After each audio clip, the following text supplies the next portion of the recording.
সকালবেলা ঘুম থেকে উঠে ফ্রেশ হয়ে চলে আসলাম ডাইনিং টেবিলের সামনে। কারণ গতকাল রাতে যা ধুয়ে রেখেছিলাম সব তো আবার গুছিয়ে রাখতে হবে, তাই না? আসসালামু আলাইকুম সবাইকে। সবাই কেমন আছেন? আশা করছি যে যেখানেই আছেন সবাই ভালো আছেন, সুস্থ আছেন। And welcome back to my another blog. আর আপনাদের দোয়ায় আমি এবং আমার পরিবার আমরা সবাই ভালো আছি, সুস্থ আছি, আলহামদুলিল্লাহ। তো এই তো সবকিছু গুছিয়ে রাখছি শোকেসে।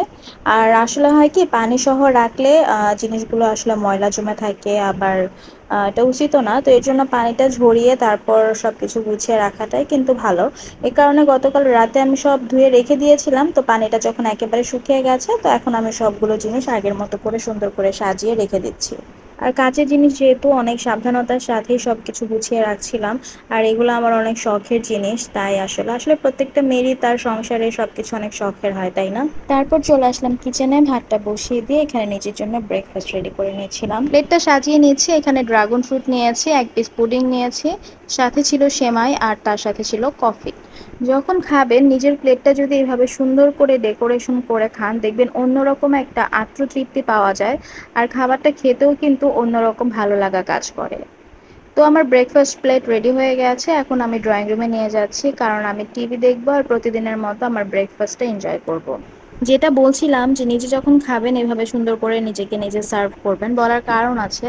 কারণ আমরা যখন অন্য কাউকে খাবারটা দিই আমরা কিন্তু অনেক সুন্দর করে দেওয়ার চেষ্টা করি।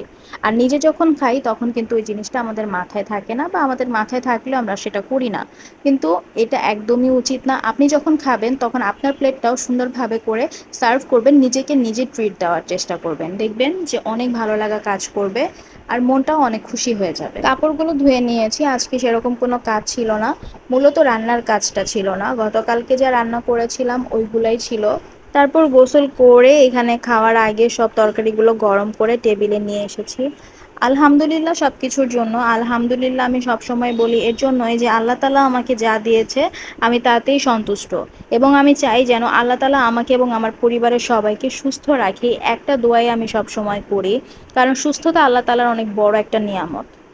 আর এই যে মাশাল্লাহ আমার জান বাচ্চাটা ও খেলছিল দুপুরবেলা, তো আমি একটু ক্যাপচার করছিলাম। আর ওর মোমেন্টগুলো না আমি ক্যাপচার করতে অনেক পছন্দ করি, কারণ আমার কাছে মনে হচ্ছে কি যে মেয়েটা দিন দিন যত বড় হচ্ছে তত মনে হয় কি যে ওই কিউট মোমেন্টগুলো মনে হয় আর পাবো না আমি, যেগুলো আসলে এখন বা আগে ও যখন ছোট ছিল তখন যে কিউট মোমেন্টসগুলো ছিল। এখন মনে হয় কি যে বাচ্চারা এত তাড়াতাড়ি বড় কেন হয়ে যায়, যখন ছোট থাকে তখনই তো ভালো থাকে। আর এটা শুধু আমার ফিলিংস না, আমি মনে করি যে প্রত্যেকটা বাবা মারই তার সন্তানদের নিয়ে এই অনুভূতিটা কাজ করে, যে বাচ্চারা এত তাড়াতাড়ি বড় কেন হয়ে যাচ্ছে। যাই হোক, সন্ধ্যার সময় কাঁচা মরিচগুলো এভাবে করে ছড়িয়ে রেখেছি যাতে করে পানিটা শুকিয়ে যায়, পানি শুকালে আমি সুন্দর করে গুছিয়ে রেখে দিব। আর এখানে সন্ধ্যার জন্য চাও বসিয়ে দিয়েছি।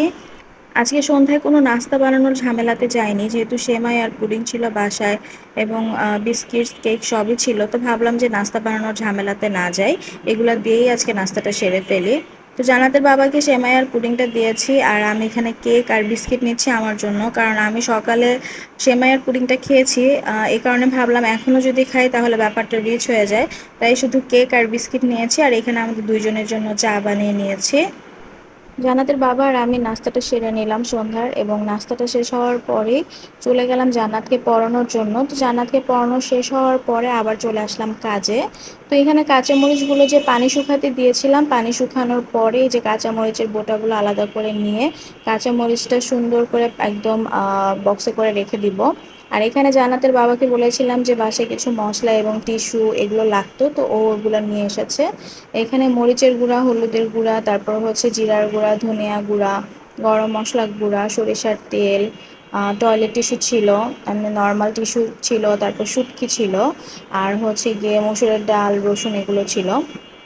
তো আমি সব মশলাগুলো এক এক করে বয়ামে রিফিল করে নিচ্ছিলাম।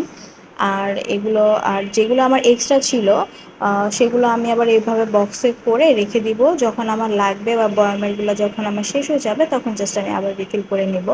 আর এইখানে বক্সে আমি টিস্যু দিয়ে নিয়েছি, আর কাঁচামরিচগুলো এইভাবে করে আমি ফ্রিজে রেখে দেই। এতে করে যেটা হয় যে কাঁচামরিচগুলো কিন্তু অনেক দিন ভালো থাকে। তো সব কাজ শেষ করে পরে জান্নাত আর আমি একটু আইসক্রিম খাচ্ছিলাম। আর আজকে কিন্তু অনেক পরিমাণে গরম পড়েছে, তো এর জন্য আসলে রান্নাঘরে কাজ করতেও কিন্তু প্রচুর কষ্ট হয় এই গরমের মধ্যে। তো কাজটা শেষ করে তো জান্নাত আর আমি একটু আইসক্রিম খাচ্ছিলাম, টিভি দেখছিলাম, আর মা মেয়ে মিলে একটু গল্প করছিলাম। ডিনার শেষ করার পরে রুমে যেয়ে দেখলাম যে অনেক জোরে বিদ্যুৎ চমকাচ্ছে, তো মনে হচ্ছিল বৃষ্টি হবে। আর এরকম বৃষ্টির ওয়েদারে না ঝাল ঝাল কিছু খেতে কিন্তু খুব ভালো লাগে, বা ভাজা পোড়া আইটেম খেতে ভালো লাগে। তো জান্নাতের বাবা বললো রাতের বেলা প্রায় 3টার দিকে যে ও চানাচুর মাখা খাবে ঝাল করে। তো ওর জন্য চানাচুর মাখা করে নিয়ে আসলাম একদম ঝাল ঝাল করে, তো দুইজন মিলে চানাচুর মাখাটা এনজয় করছিলাম। তো এই ছিল আজকে আমার ব্লগ। সবাই ভালো থাকবেন, আল্লাহ হাফেজ।